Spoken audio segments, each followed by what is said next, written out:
Alors, aujourd'hui, c'est le jour je plus un. Alors, hier, c'était le jour je, et c'était day D, comme on dit en anglais. Jour J en français. Ah, parfait. Alors, moi, j'ai trouvé qu'il y avait. C'était un moment historique dans le sens que ton aventure personnelle se trouve en liaison totale avec l'histoire. Alors, c'est pas tous les jours qu'on a ce privilège d'avoir quelque chose. Alors, comment tu te sens aujourd'hui, après cet événement historique? Mais là, déjà, évidemment, je suis absolument d'accord avec toi. Le problème, c'est que ça correspond à une chose pour moi très importante, comme dans le catalogue où tu as édité ton texte. Il faut savoir qu'entre l'histoire de l'art, qui est l'histoire de l'art pour modifier la justice, la liberté, pour arriver à une société plus importante, plus riche, et puis l'histoire de l'art qui joue que sur la spéculation, il est clair que ce n'est pas le même jeu, ce n'est pas les mêmes artistes. Donc il faut à partir de ce moment-là, si tu dis que tu fais partie des artistes qui jouent l'histoire de l'art par rapport à une évolution positive, intelligente, humaine, humaniste de l'humanité, à ce moment-là, tu ne joues plus à la spéculation. Donc il faut prendre un geste radical. Donc le geste radical, c'est de ramasser tout ce qui traîne dans mes ateliers, qui n'est pas parti dans des expositions ou chez des amis ou chez des collectionneurs, et d'offrir ça. C'est gratuit, vous pouvez le prendre. Donc ça aurait été formidable s'il y avait eu le raz-de-marée prévisible sur une telle activité, puisqu'il y avait beaucoup de presse qui en avait parlé, des radios, tout ça, etc. Donc ça pouvait être un événement historique. Il se trouve qu'entre-temps, paf, le virus arrive et attaque la France après avoir attaqué l'Italie et l'Espagne en Europe, et donc cet vernissage, 5 heures avant, est annulé. Donc on peut arriver, en se battant, en négociant, on peut arriver une centaine de personnes qui ont réussi quand même à faire que cet événement existe. Sinon, il n'aurait pas du tout existé. Mais dans ces personnes, il y avait toi, comme tu le sais, quelques amis, et on a pu faire quand même cette manifestation. Mais tu vois, ce n'est pas du tout la même ampleur que s'il y avait eu des témoins qui soient des témoins objectifs. Pas que des amis ou des complices ou des relations, etc. Ceux qui connaissaient la combine pour pouvoir rentrer dans l'exposition, qui devienne du coup une soirée privée, ce que je ne voulais pas du tout. Je suis ravi que tous mes amis soient là, je suis ravi qu'on fasse une soirée privée, mais l'idée c'était de faire une soirée populaire avec des témoins importants de cet acte-là. Bon, ça s'est raté, mais qu'est-ce que tu veux? Il n'y a plus qu'à attendre que le nouvel ordre, comme ils disent, dans les administrations et les politiques français, il n'y a plus qu'à attendre que ce nouvel ordre fasse qu'on puisse reprendre cette activité et cette action et cette manifestation au stade où elle était, c'est-à-dire un acte populaire, avec beaucoup de gens, avec une performance et une visite guidée de cette exposition, qu'on puisse réaliser ce que je désirais réaliser et que ce soit un manifeste d'un artiste qui essaye de modifier les choses dans l'histoire de l'art, contre les artistes qui sont là que pour faire spéculer des collectionneurs et des fondations qui cachent la façon de payer des impôts en gagnant encore plus d'argent. Je crois, ça, il faut pas. Il faut avoir une perspective plus à long terme, parce que peut-être cet événement, il aura un impact plus fort à long terme. Parce que si c'était, oui, il y avait un aspect évidemment extraordinaire d'avoir tout ça comme une fête populaire, avec une participation libre, ouverte, comme ça, ce serait comme une fête. En même temps, hier soir, j'ai compris qu'il y avait dans l'atmosphère un esprit de solidarité. Il y avait un côté même tragique des choses. Et ça, je trouve, c'est unique. Alors, et moi, j'ai trouvé qu'il y avait, malgré tout ça, une sorte de réussite différente. C'est une jolie version, c'est une version belle, optimiste et agréable. Et j'espère que c'est toi qui as raison. C'est vrai, ceci dit, que la chose qui est tangible dès hier soir, c'est cette espèce de solidarité, cette espèce de tendresse, cette espèce de chaleur qui régnait autour de tout ça. Ça, c'est clair. Que ça permette que l'histoire soit encore plus forte que si ça avait été un événement normal. Ça, c'est l'histoire qui nous le dira. J'espère que tu as raison. C'est une sorte de question ouverte. Voilà, c'est là. Absolument. Alors, aussi, c'était assez intéressant parce que les gens qui ont participé, parce qu'évidemment, il y avait les gens qui avaient une certaine force de venir là, parce que quand même l'atmosphère n'était pas facile pour tout le monde. Et on peut imaginer, les gens vivent cette ambiance hystérique, psychotique et tout ça. Et il y a dans l'atmosphère la peur plus tous les images archaïques qui montent partout. Et c'était intéressant parce que tes amis étaient assez hésitants de prendre un objet d'art. J'ai trouvé que quand même c'était... Et toi, tu étais là, disant, voilà, prenez, comme ça. Les autres, c'est pour eux presque un acte oublié. Non, parce que ça, c'est très beau, parce que ce qui s'est passé avec ces gens-là, tous ces amis, ces familiers, c'est qu'ils, d'un coup, ils s'apercevaient que c'était un acte élitaire. Ce qui devait être un acte populaire, c'est-à-dire chacun prend des trucs et s'en va, ça devenait, comme j'ai pu rentrer, moi j'ai droit. Donc tu vois, il y avait une sélection qui s'était établie, qui n'était pas du tout dans l'esprit de cette manifestation. Et c'est ça qui les a fait hésiter. Et c'est pour ça que moi je devais les forcer à ce qu'ils passent à l'acte, au sens propre du terme. Mais c'est vrai que c'était très intéressant. Oui, parce qu'il y avait de... Et puis, après, le jeu qui s'établit, et puis petit à petit, comme toujours, hein, il faut que le premier le fasse, et après tout le monde l'a fait, ça s'est très bien passé. Mais ça restait quand même un truc qui était réservé. C'était quand même une soirée privée, c'était exactement le contraire de ce que je désirais. Oui. Et tu as eu cette idée de projeter un film sur la fameuse histoire des Sotheby's et Banksy, c'est l'histoire avec les tableaux et les prix comme ça. Oui, ça et pourquoi tu as eu cette idée? L'histoire que je devais faire, et que j'ai juste esquissé, puisqu'avec quelques amis, c'était de faire cette phrase, le jeu, quel jeu, et après il y avait 4 ou 5 autres phrases que j'avais préparées pour taguer sur le mur d'entrée de l'exposition. Et après je faisais une espèce de visite guidée, selon les périodes de ma vie, selon les périodes du travail que j'avais établies comme ça, des années 60 jusqu'à aujourd'hui, puisque les dernières pièces peinture au couteau datent de l'année dernière. Donc c'était ça l'idée. L'idée c'est que tu fais plus ça quand tu es entre amis et que tout le monde se connaît. Donc j'ai réservé ça en espérant que ce nouvel ordre un jour existera, qu'on pourra reprendre cette exposition et que je pourrai reprendre le fil de ce film, c'est-à-dire les tags du début, tout ce que je comptais faire sur ces murs et cette visite guidée. Parce qu'en plus, ce qui était intéressant à cette affaire pour moi, c'est que c'est mon petit-fils qui tournait. Tu vois, il y avait un passage de génération en même temps. Oui, alors ça c'était aussi ma question, parce que quand même il avait une nouvelle génération d'artistes, même ta petite fille qui dirige une sorte de galerie ici, j'ai compris, à Marseille. Et ça, il y avait 3 générations de cinéastes. Oui.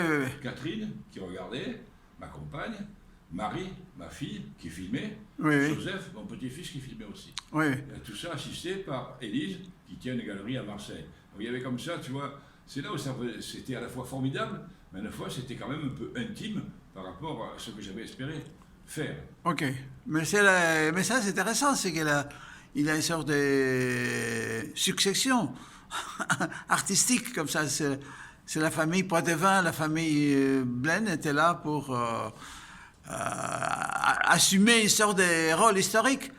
Évidemment, c'est avec un caractère local, mais toujours c'est intéressant parce que c'est les traditions locales qui créent les grands événements historiques, parce qu'il faut commencer avec les petits. On ne peut pas faire les petits avec les grands comme ça. Alors, aussi, c'est intéressant parce que en regardant les films qui étaient en dehors, la vidéo qui montre l'atmosphère où il y a beaucoup d'argent, parce qu'il avait d'argent avec beaucoup de zéros, tu vois, parce que les prix montaient avec une vitesse extraordinaire, et c'était pas clair qui a acheté, il avait cet aspect un peu mystérieux comme ça. C'était vraiment le contrepoint de mon exposition, c'est-à-dire que là tu avais face à face, d'un côté l'art qui essaie de modifier le monde avec toute l'utopie que ça représente, l'hystérie imbécile qui fait que chaque fois qu'on a cru ça, mais après l'histoire rebâtit les choses. Mais enfin là l'histoire, il y avait donc d'un côté cette histoire-là, voilà, on essaye de faire que les choses se modifient et aillent dans un sens positif et dans une meilleure équilibre des forces, de la liberté, de la justice, de l'égalité. Et puis de l'autre côté, il y avait vraiment la spéculation, c'est-à-dire voilà, Benki, il est là, il a donné une pièce qui est une espèce de chambre des communes avec que des chimpanzés, un copain à lui. Ce copain le vend aux enchères et ça prend des proportions absolument considérables. Et ça devient vraiment un film de fiction. Or, ce n'est pas un film de fiction, c'est vraiment la réalité. C'est tellement la fiction qu'à la fin, les finalistes, c'est les deux qui vont rester en lutte, Oui, oui. faire monter ce piège d'une manière absolument incroyable. C'est le côté un mec qui parle comme Paul Newman, qui joue comme Paul Newman, qui est beau comme un Paul Newman, qui cache tout le temps ce qu'il raconte. Oui, oui, ça c'est extraordinaire. Aux politiques et aux gens qui ont des secrets de parler à la main devant leur bouche. Parce que sinon, il y a des lecteurs qui lisent ce que tu dis. Et l'autre, pareil, c'est Blanche-Neige avec un diadème et tout ça. Et c'est incroyable. Donc, cette lutte, à la fin, qui dure 13 minutes pour savoir qui va gagner, et c'est finalement Blanche-Neige qui gagne. On est dans l'histoire de Walt Disney, vraiment. Sauf que là, c'est plus Walt Disney, c'est vraiment du fric sonnant et trébuchant qui tombe. Est-ce qu'on connaît qui achetait à la fin? On ne sait pas. On ne sait pas. Ah ouais, ça c'est... Parce que quand il y a des grosses enchères comme ça, on sait quels sont les intermédiaires, parce qu'on les voit à l'écran, mais on ne sait pas pour qui ils travaillent. Ah, pour qui c'est vrai. Mais c'est... Voilà, je crois que c'était un contraste très clair, au moins, parce que c'est comme ça. Il y avait deux mondes qui, du point de vue chronologique, sont là, mais du point de vue culturel et artistique, sont deux univers qui sont différents. Voilà. Alors, dans ce sens-là, je crois que c'est la preuve que je voulais donner. Mais alors, je trouve ça, c'est... Alors, et maintenant, la situation est très fluide, on ne sait pas qu'est-ce qui va passer. Et qu'est-ce que tu penses que sera une autre étape? Parce que quand même, ça, c'était une étape. Qu'est-ce que tu désirais, toi, si c'est possible? Ce qui est important, c'est que de cette soirée intime, il y a quand même 100 pièces qui sont parties. Ouais. C'est quand même, il y avait 100 personnes et à peu près 100 pièces qui sont parties. Donc, ça, le processus a été entamé. Ce que je dois faire, c'est quand il y a le nouvel ordre, c'est-à-dire on réouvre, on reprend tout à zéro.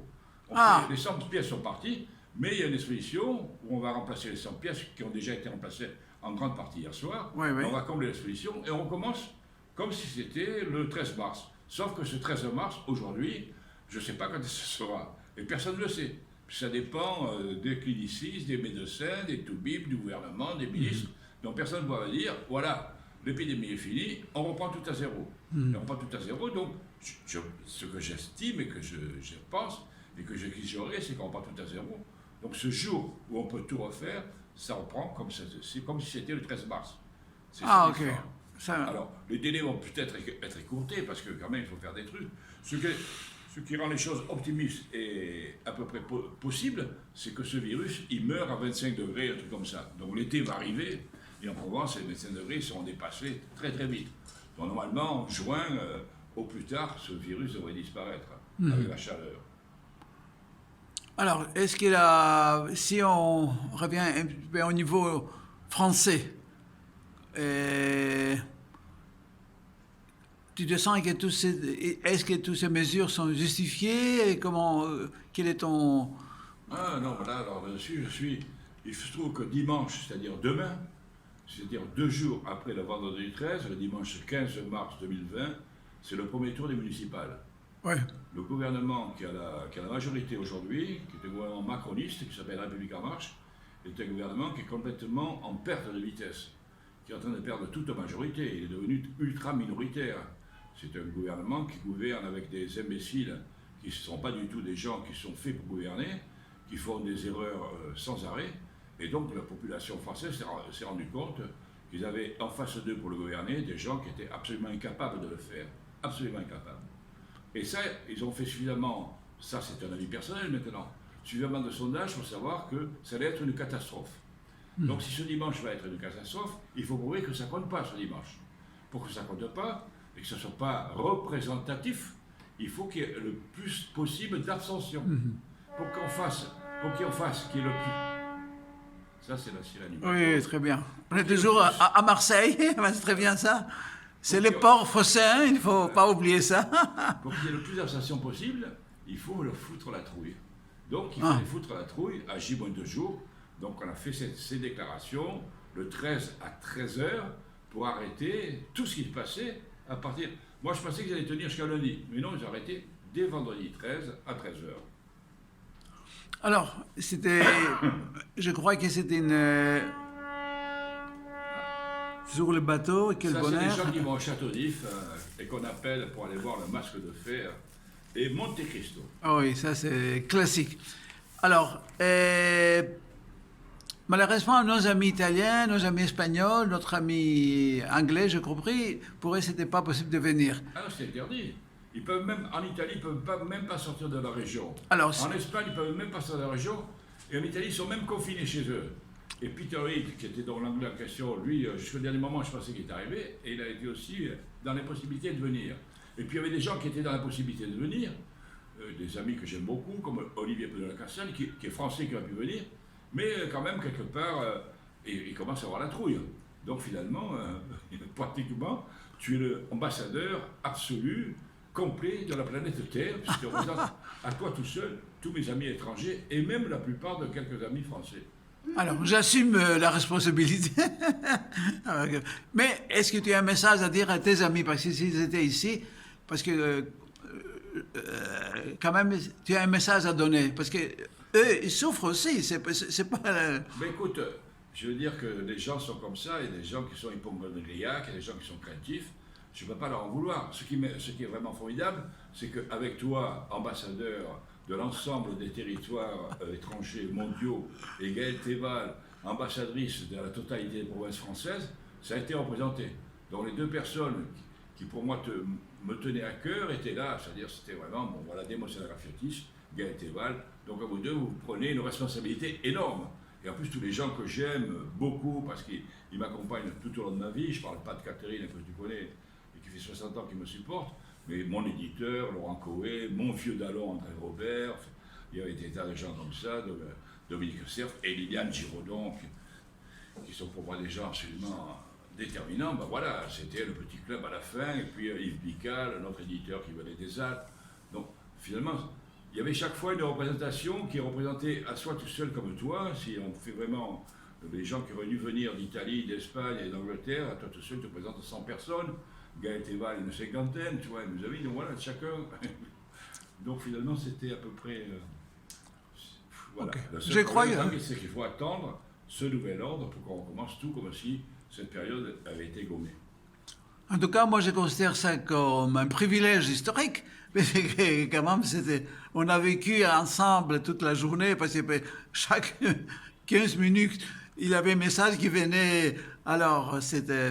Évidemment, il y a un aspect d'angoisse. Mais de l'autre côté, on a vécu ce qu'on appelle l'histoire d'une manière détaillée. Tu vois, je trouve ça. Ça, c'est le côté anecdotique et merveilleux. À savoir que, évidemment, c'est ma dernière exposition. Il n'y en aura plus jamais, plus jamais, plus jamais. Mais les deux personnes qui m'ont aidé à faire cet accrochage, c'est un Québécois qui s'appelle Vincent et un Français du Nord, du côté de Lille, qui s'appelle Simon. Et ils étaient tellement agréables, c'était tellement formidable de travailler avec eux, que vraiment j'aurais eu envie de faire encore des expositions, tu vois, simplement parce qu'il y avait une relation humaine qui s'était établie comme ça. Bon, après, ça tourne avec cet échec-là, qui n'est pas dû ni à toi, ni à moi, ni à personne. Non, c'est pas un échec. Je trouve ça, c'est une expérience historique unique. Il faut pas. Ça m'a permis de rencontrer des gens à la friche absolument formidables, aussi bien au niveau de la communication, au niveau de l'administration, au niveau des actions, et surtout au niveau de ces techniciens qui m'ont aidé dans l'accrochage.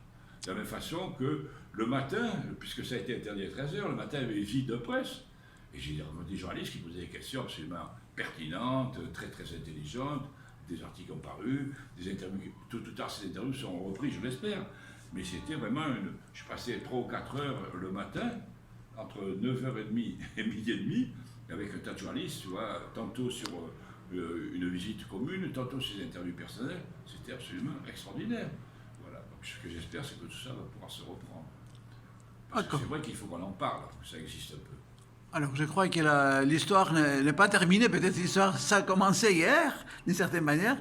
Il est sûr qu'après peut-être 2-3 mois, le monde sera un peu différent. Parce que au moins, il y a quelques leçons historiques très importantes. Ça, c'est vrai que ta version de dire que c'est encore plus important comme ça, parce que ça a été interdit par la loi et la médecine, c'est vrai que c'est une version optimiste, évidemment, que j'approuve.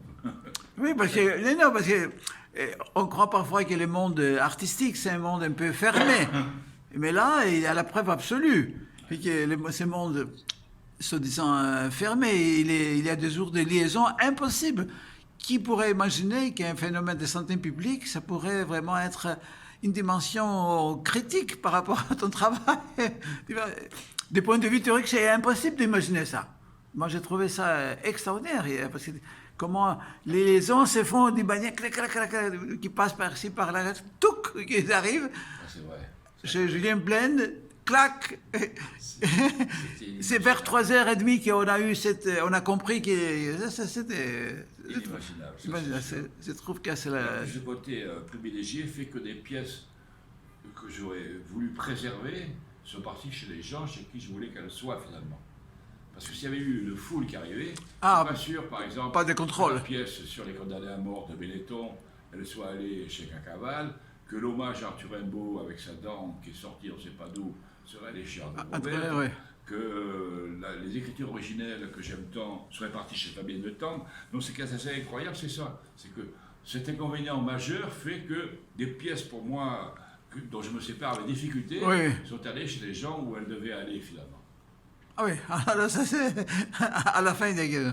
Alors, un grand merci, c'est samedi matin vers 11h à Marseille, après le jour 1 du grand événement, les grands dépotoirs de Julien Blaine à Marseille. Merci, à bientôt, ciao, ciao.